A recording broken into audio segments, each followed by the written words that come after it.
Hola familia, espero que se encuentren muy bien el día de hoy y vamos a darle continuidad a nuestra reflexión en torno al Evangelio de Mateo. Estamos en el capítulo 4 y voy a darle lectura del versículo 12 al versículo 17. Recuerda que estoy leyendo en la Dios habla hoy. Cuando Jesús oyó que habían metido a Juan en la cárcel, se dirigió a Galilea, pero no se quedó en Nazaret, sino que se fue a vivir a Capernaum le llaman a otras versiones, a orillas del lago, en la región de las tribus de Zabulón y Neftalí. Eso sucedió para que se cumpliera lo que había escrito el profeta Isaías. Tierra de Zabulón y de Neftalí, al otro lado del Jordán, a la orilla del mar.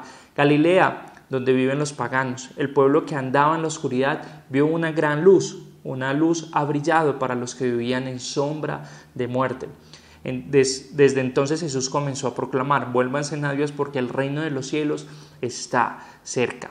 Bien, este es el inicio del ministerio de Jesús. Recuerda que hasta ese momento Jesús había estado manejando como un bajo perfil y había desarrollado una vida privada, por decirlo de alguna manera, y aquí es donde empieza su mensaje, su predicación, y empieza toda su vida pública. Hay varias cosas muy interesantes en este pasaje. Lo primero que nos dice el pasaje es acerca de su traslado. Primero el hecho de la conexión del encarcelamiento de Juan. Recuerda que Juan el Bautista era como el profeta más conocido en la época. Todo el mundo estaba escuchando el mensaje de Juan y estaban como aturdidos algunos estaban expectantes. Los judíos, los religiosos estaban a disgusto con el mensaje tan radical que estaba dando Juan el Bautista. Cuando es encarcelado, otros evangelios hablan un poquito acerca de eso, y es porque él no tenía problema con atacar las injusticias que cometían los gobernantes, así que es metido a la cárcel por eso. Entonces se acalla esa voz de Dios a través del profeta, y seguramente Jesús entiende que eso de empezar a levantar una nueva voz era la voz de Dios mismo, ¿no? A través de él, y empezar una nueva predicación. Entonces es posible que hayan algunas razones que mueven a Jesús. El escritor sagrado Mateo llega y dice que es para cumplir lo escrito. Sin embargo, yo no creo que Jesús estuviera dando cada paso pensando qué es lo que dice el Antiguo Testamento para saber qué es lo que va a hacer. Sencillamente él actuaba de forma espontánea a partir de lo que consideraba que era correcto, y creo que a partir de allí todos esos promesas del Antiguo Testamento y todas esas cosas que Mateo hace referencia se iban como cumpliendo poco a poco. Entonces creo que él entiende que su vida primero corría riesgo. O sea, el hecho de que él empezara a levantar una voz similar a la de Juan el Bautista, es posible que entonces fácilmente él fuera metido a la cárcel igual que Juan el Bautista, y sin ser conocido sería mucho más fácil para los gobernantes. Fue difícil meter a Juan por lo conocido que ya era, sin embargo lo hicieron. Pero Jesús apenas estaba empezando a ser conocido, así que era muy fácil que lo metieran a la cárcel. Así que una de las razones puede ser para protección de su vida y para tener la libertad de moverse y de predicar. Por eso se mueve a un lugar con menos influencia tanto de los gobernantes, porque era una región más periférica, menos central, como Jerusalén o como Nazaret. Es una región que quedaba más o menos a casi 40 kilómetros hacia el norte, donde la influencia es una influencia más pagana, no tan judaizante. Entonces habían personas de todas las diferentes ciudades, porque parece que era una región de mucha comercialización, y pasaban continuamente personas de todas las culturas. También eso nos lleva a pensar que posiblemente Jesús estaba actuando localmente, pero pensando globalmente.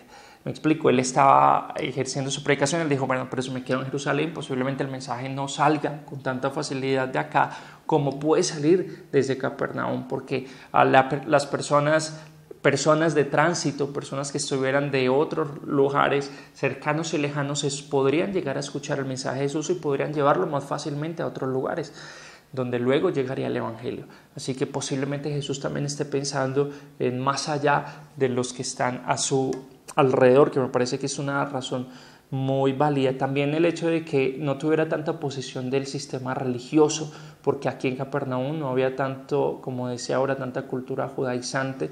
Entonces posiblemente entendiendo Jesús que su mensaje iba en contravía o que chocaba con lo que podían enseñar los sacerdotes, los rabís del momento, entonces posiblemente prefiere moverse a un lugar donde pudiera tener más libertad para ejercer su ministerio, para desarrollar su predicación. Ahora, su predicación como tal, ¿en qué consiste? Sencillamente, de una forma muy básica, muy sencilla, nos dice que invita a la gente a arrepentirse por una razón, y es que el reino se ha acercado. En palabras de Juan el Bautista, es posible que este mensaje sonara a juicio y a condenación, porque sabemos la radicalidad y el tipo de ministerio que desarrolló Juan. Sin embargo, en la boca de Jesús y entendiendo lo que luego aprendemos de Jesús, es un mensaje de esperanza. Jesús vino y empezó con un mensaje de esperanza. Su mensaje central fue el acercamiento al reino. Recuerda que el reino de Dios era algo muy esperado, especialmente por los judíos, a quienes se les había prometido por siglos atrás de que algún día Dios ejercería su reino, pero iba a ser un reino de justicia, de paz, de misericordia, de estabilidad, de prosperidad también.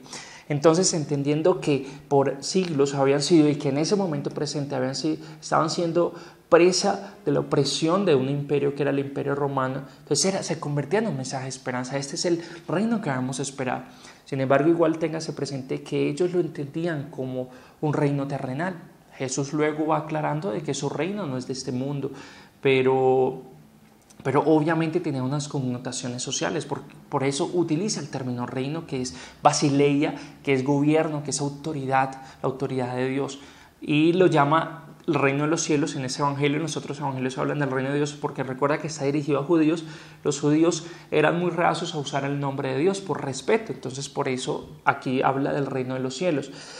Entonces Jesús empieza hablando con un mensaje lleno de esperanza, porque ese reino que estaban esperando, también los más cercanos a ese reino, los que tenían de pronto la posibilidad de ser parte de ese reino, según el judaísmo, eran aquellos que cumplían una cantidad de reglamentos que los maestros, sacerdotes y rabís habían establecido para aquellos que querían ser aprobados por Dios. Eso hacía que muchas personas quedaran descartadas porque no cumplían todos los estándares. Lo otro es que incluso quienes eran mejor vistos por el sistema eran los ricos, porque se consideraba y se creía que los ricos, que su riqueza, que su prosperidad era un reflejo de la bendición de Dios. Así que los pobres, los que tenían debilidades, los que tenían defectos, los que tenían errores, los que no eran fieles del todo, quedaban descartados del reino. Jesús viene y dice: hey, el reino está cerca. Aquellos para los cuales el reino ha estado distante y lejos, ahora tienen la esperanza de ser parte de una nueva sociedad, de una nueva realidad que es el reino de Dios. Entonces es un mensaje de esperanza, pero es un mensaje de esperanza acompañado de una petición. La invitación que hace Jesús es: vuélvanse a Dios, es arrepiéntanse. Es el término usado, recuerda que en griego es el término metanoia, que es el mismo donde viene metamorfosis, que es ese cambio de la larva a la mariposa. En realidad es eso, es un cambio, el término como tal lo describe como un cambio de pensamiento, es un cambio de disposición hacia algo. Lo que Jesús tiene en mente es que para ser parte de ese reino que ahora está cerca, lo menos que espera de la gente es que tengan un cambio de disposición hacia Dios. La posición que tenían antes y el hecho de gobernar sus vidas de acuerdo a sus propios paradigmas, a sus propias leyes, lo que Jesús está diciendo: hey, ¿por qué no un cambio? ¿Por qué no, si Dios se ha acercado y ha acercado al reino, por qué no tienen ustedes un cambio de actitud hacia Él, hacia Dios, hacia sus propias vidas, hacia cómo ustedes gobiernan sus vidas? Y empezamos una nueva realidad y empezamos un nuevo reino en la propuesta de Jesús. Y ese es el mensaje central. El mensaje central de Jesús no es la iglesia. La iglesia la menciona alrededor de 2 veces en el transcurso de 3 años, pero en esos 3 años y en estos 4 evangelios se mencionan alrededor de 300 veces, hay alusiones en cuanto al reino, porque el reino de Dios, el reino de los cielos, era el mensaje central. Por cierto, no solamente era un mensaje esperanzador, no solamente era un mensaje que implicaba cierto cambio de parte de nosotros, sino tercero, era un mensaje revolucionario. Hablar en esa época de un nuevo reino era algo que era subversivo, porque incluso los gobernantes no podían escuchar, o cualquier momento en que escucharan que alguien estuviera hablando de un nuevo reino, a diferencia del que ellos estuvieran ejerciendo en medio de esas colonias, era algo visto como una amenaza. En otras palabras, quiero que se entienda que en ese momento Jesús está hablando de algo que para su sociedad era una amenaza, porque era una nueva realidad. Eso me lleva a pensar qué tan revolucionario es nuestro mensaje hoy en día. ¿Realmente está en contravía de un reino de injusticia como son los reinos de esta tierra? como son los reinos de imposición, reinos que se ejercen a través de la violencia, porque el reino de Jesús, el reino que vino a hablar Jesús, es un reino totalmente diferente. Y en esa época fue una amenaza. No sé si hoy ha dejado de ser una amenaza, porque no sé si nos hemos acomodado a los reinos de esta tierra o hemos creído que el reino de Dios tiene que ver con el reino de esta tierra, cuando es una realidad totalmente diferente. Mucho de esto lo vamos a ir aclarando en la medida que avancemos. Sin embargo, quiero dejarte como con esas inquietudes y con esos pensamientos. Y quisiera que tú me compartieras un poquito como lo que has considerado a partir de este pasaje. Alguna forma como yo sintetizaría las lecciones de este pensamiento, de este pasaje, es que el mejor momento para volvernos al camino de Dios, para cambiar nuestra disposición hacia Dios, es hoy, porque no sabemos el día de mañana. Jesús enfatizaba una otra vez: hey, vuélvanse a Dios, vuélvanse a Dios. Lo dijo también Juan continuamente, así que también para nosotros es un mensaje que debe estar permanentemente en nuestros corazones, esa disposición a volvernos a Dios. El reino de Dios está cerca y al alcance de todos. Tristemente, lo he dicho en otras ocasiones, a veces nuestros sistemas, nuestros paradigmas, nuestras iglesias, en lugar de acercar el reino a la gente, lo alejan, porque al igual que el judaísmo, establecemos una cantidad de dificultades para que la gente se acerque a Dios, cuando incluso Dios mismo fue quien se acercó, quien cumplió todo lo necesario para poder nosotros disfrutar de ese reino. Y tercero, es que Jesús actuó localmente, pensó globalmente, que es un juego de palabras que se usa mucho ahora, más con el tema de la globalización, pero hace 2000 años Jesús ya nos enseñaba que hay que pensar en el mundo, que no solamente hay que pensar en los que están a nuestro alrededor, sino en los que están más allá, y que lo que hacemos en nuestra realidad puede afectar a todo el mundo. Es una invitación. Y la oración que yo terminaría haciendo es: Señor, gracias por hacernos parte de tu reino, de una nueva realidad llena de esperanza, pero permite que se haga cada día más real, que ese gobierno, que esa autoridad tuya en mi corazón, en mi vida y en las que me rodean y en el mundo en el que vivo, se haga cada día más latente, más real. ¿Cuál sería tu oración? ¿Cuál sería tu enseñanza, la síntesis o qué pregunta tendrías?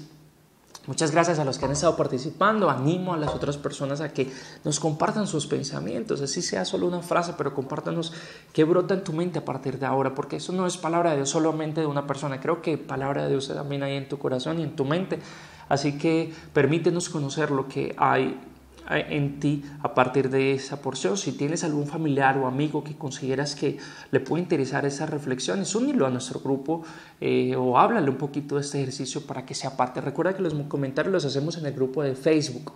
Esta semana varios participaron de la reflexión anterior, que para mí fue muy interesante. Varios comentaron en diferentes espacios. Es muy rico que todos podamos comentar en el mismo espacio para todos conocer lo que todos piensan. Así que muchas gracias por este tiempito y nos vemos pronto por acá. Chao, que tengas una excelente semana.